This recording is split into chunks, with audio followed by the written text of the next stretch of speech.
Assalamualaikum warahmatullahi wabarakatuh. Nama saya Clarissa Ferrara. Saya akan menjelaskan tentang pengertian Mu'tazilah, Jabariyah, dan Asy'ariyah untuk memenuhi tugas mata kuliah pengantar studi Islam dosen pengampu Bapak Abdul Basit Junaidi. Kaum Mu'tazilah merupakan sekelompok manusia yang pernah menggemparkan dunia Islam selama lebih dari 300 tahun. Akibat fatwa-fatwa mereka yang menghebohkan, pada waktu itu pula kelompok ini telah menumpahkan ribuan darah kaum muslim, terutama para ahlu sunnah wal jamaah yang bersikukuh dengan pedoman mereka. Aliran Mu'tazilah merupakan aliran teologi Islam yang terbesar dan tertua. Kaum Mu'tazilah secara teknis terdiri dari dua golongan, dan masing-masing golongan mempunyai pandangan yang berbeda. Golongan tersebut ialah golongan pertama yang disebut dengan Mu'tazilah 1 muncul sebagai respon politik murni, dan golongan kedua yang disebut dengan Mu'tazilah 2 muncul sebagai respon persoalan teologis yang berkembang di kalangan Khawarij dan Murji'ah. Akibat adanya peristiwa tahkim, banyak sebutan mengenai kaum Mu'tazilah. Salah satunya yaitu ahlul adwa at-tauhid, golongan yang mempertahankan keadilan dan keesaan Allah.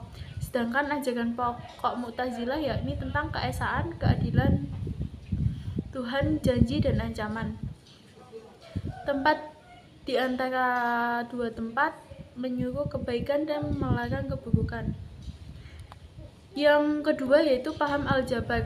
Paham al-Jabar pertama kali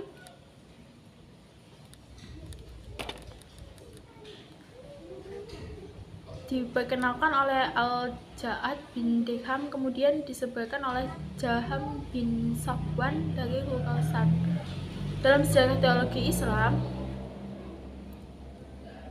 tercatat sebagai tokoh yang mendirikan aliran Jahmiyah dalam kalangan Murji'ah. Ia adalah sekretaris Suraih bin Al-Haris dan selalu menemaninya dalam gerakan melawan kekuasaan Bani Umayyah. Namun dalam perkembangannya, paham al-Jabar juga dikembangkan oleh tokoh lainnya, Al-Husain bin Muhammad.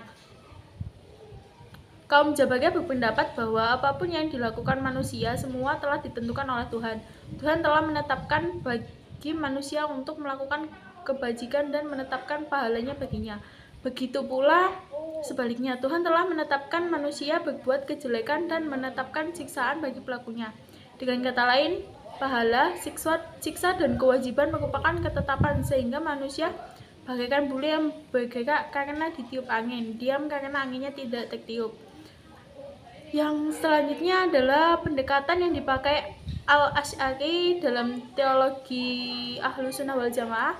Tergolong unik, beliau mengambil yang baik dari pendekatan tekstual Salafiyah, sehingga ia menggunakan argumen akal dan nakal secara kritis,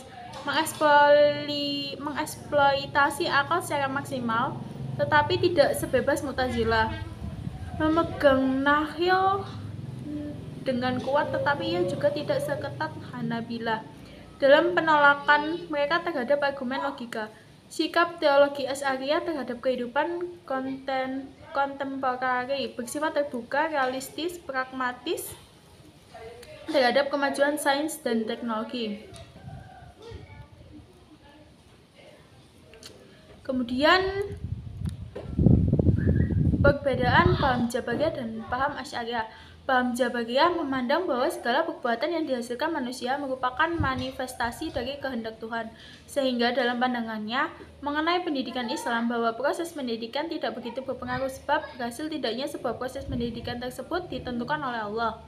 Paham Asy'ariyah memandang pendidikan Islam merupakan proses yang dinamis, dalam artian manusia di samping telah memiliki potensi dasar untuk menerima proses pendidikan, ia juga bergantung pada lingkungan sekitar yang turut mempengaruhi kepribadian seseorang. Meskipun paham ini lebih meyakini bahwa apapun hasil dari proses pendidikan Islam itu adalah tidak lain dari kehendak Tuhan, manusia hanyalah tunduk pada kehendak tersebut. Kemudian Mu'tazilah berpendapat bahwa kehendak mutlak dan keadilan Tuhan tadi dibatasi oleh kebebasan manusia dan perbuatan yang pada gilirannya Tuhan wajib berbuat yang baik dan terbaik bagi manusia. Asy'ariyah justru sebaliknya, kekuasaan dan kehendak mutlak Tuhan serta keadilannya adalah diumpamakan seperti raja yang absolut, dalam arti memiliki kemutlakan penuh.